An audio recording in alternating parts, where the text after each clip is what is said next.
এই সংবাদটি নিবেদন করছে MD motors, Yamaha showroom, Dinbazar, Jalpaiguri. যোগাযোগ করুন 8250830449 এই নম্বরে।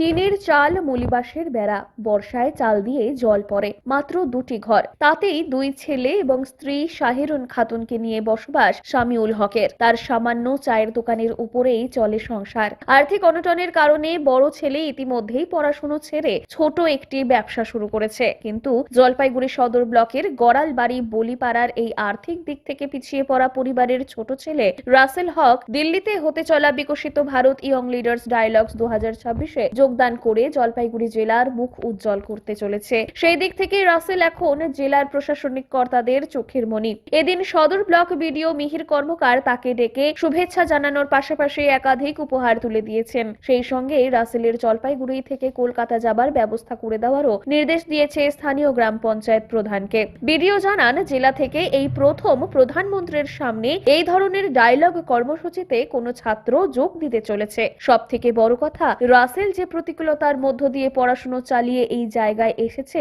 সেটা জেলার অন্যান্য ছাত্রছাত্রীদের মধ্যে অনুপ্রেরণা যোগাবে বলেই মনে করছেন তিনি। রাসেলের এই জার্নিটা কিন্তু সহজ ছিল না। গড়ালবাড়ি উচ্চ বিদ্যালয় থেকে কলা বিভাগে উচ্চ মাধ্যমিক পাশ করার পর আর্থিক কারণে একটা সময় পড়াশোনা ছেড়ে দেওয়ার উপক্রম হয়েছিল, কিন্তু কোনো এক ব্যক্তির পরামর্শে স্টুডেন্ট ক্রেডিট কার্ডের মাধ্যমে ঋণ নিয়ে শহরের একটি বেসরকারি ম্যানেজমেন্ট কলেজে আইটি কোর্সে ভর্তি হয় রাসেল। বর্তমানে সে 3য় বর্ষের ছাত্র, কিন্তু বিকশিত ভারত ইয়ং লিডার্স এর খোঁজ পেল কিভাবে? এই ক্ষেত্রে রাসেলের বক্তব্য, তার নেশা মোবাইলে বিভিন্ন ওয়েবসাইট ঘাটা, সেখানেই একদিন চোখে পড়ে এই বিষয়, আর তারপরেই বদলে যায় তার জীবনের জার্নি। এটা আমি তো ছোট থেকে এগুলাতে আমি অনেক অ্যাক্টিভ ছিল, অ্যাক্টিভলি আমি কাজ করতাম, অ্যাক্টিভলি পড়াশোনা করতাম। তারপরে আমি এটা জানতে পারি যখন এই ওয়েবসাইটে দেখলাম, তারপরে আমি ফার্স্ট স্টেজ পাস করি কুইজ কম্পিটিশনে, তারপরে এসএ রাইটিংও পাস করে যাই, ডিস্ট্রিক্ট লেভেলে ছিল। তারপরে আমি পিপিডি প্রেজেন্টেশন হয়েছিল বীরভূমে শান্তিনিকেতনে, সেটা পাস করলাম। পাস করার পরে এখন তো আমি স্টেট লেভেলে আছি। এটা স্টেপ বাই স্টেপ যখন হয়েছিল, আমি সেটার জন্য প্রিপেয়ার করার জন্য টাইম পাইছিলাম, তাই জন্য আমি আজকে এই জায়গায় আছি। না, ভিডিও স্যার তো অনেক ফেলিসিটেশন দিল, অ্যাপ্রিসিয়েশন দিল আমাকে যে আমি এরকম একটা অ্যাচিভমেন্ট করেছি, সেটার জন্য তো অবশ্যই আমাদের যে সদর ভিডিও আছেন, আমাদের প্রধান সাহেব আছেন, সবার একটা অ্যাপ্রিসিয়েশন, একটা অ্যাচিভমেন্ট বড়।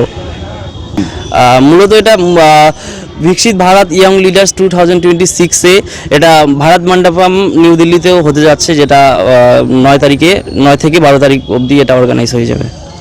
এটা ভারতবর্ষের সবই স্টেট থাকবে, ওখানে টিম ওয়াইজ ডিভাইড করা থাকবে। আমার কাজটা, আমি আমার প্রেজেন্টেশন রাখবো সেই প্রাইম মিনিস্টারের সামনে আমার প্রেজেন্টেশনটা, যেটা আমার প্রেজেন্টেশন আমি প্রত্যেকটা স্টেজে চলে আসছি, সেই প্রেজেন্টেশনটাই আমি প্রধানমন্ত্রীর সামনে রাখবো, এবং আমার আইডিয়াস থেকে যদি কোনো ভালো কোনো আসে, সেটা দেশের জন্য ইমপ্লিমেন্ট করা, এটা অনেক বড় অ্যাচিভমেন্ট আমার। সে যে এই রকম একটা অ্যাচিভমেন্ট নিয়ে আমাদের কাছ থেকে আমাদের এইখান থেকে যাচ্ছে, এটা আমাদের অন্যান্য যারা যুব সমাজ আছে তাদেরকে পথপ্রদর্শক হিসেবে আমরা তুলে ধরতে পারবো তাদেরকে, এবং এটা একটা অনুপ্রেরণামূলক ঘটনা। এইরকম একটা গরিবের সন্তান এইভাবে একটা এরকম ধরনের অ্যাচিভমেন্ট নিয়ে আমাদের মাননীয় প্রধানমন্ত্রীর কাছে যাবেন, এইটা আমাদের কাছে খুবই গর্বের বিষয়, এবং আমি ওর সার্বিক সাফল্য কামনা করি। এবং অন্যান্য যুব সমাজকে আমরা অনুরোধ জানাই যে আপনারাও এরকম ধরনের চেষ্টা করুন। ও যেমন এই যে ঘটনাটা হচ্ছে, এরকম ধরনের একটা কম্পিটিশন হচ্ছে, এই খবরটাও রাখাও আমাদের যুব সমাজের একটা কাজ। সব কম্পিটিশনে আমরা জিততে পারি না, কিন্তু এই কম্পিটিশনে অংশগ্রহণ করাও একটা বড় ব্যাপার। তাতে কি হয়, পরবর্তী কম্পিটিশনের জন্য আমি প্রস্তুত হতে পারি নিজে। তো আমি সব যারা এরকম যুবক যারা আছেন, আপনারা যুবক যুবতীরা, তারা সকলে এইরকম ধরনের খোঁজ খবর রাখুন, এবং এইরকমভাবে আমাদের যে পরবর্তী প্রজন্ম, সেই প্রজন্মকে এগিয়ে নিয়ে যাওয়ার চিন্তা ভাবনা করুন, এটুকু আশা রাখবো সবার কাছে।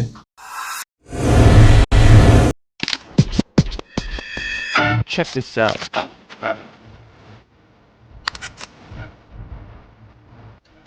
I look good.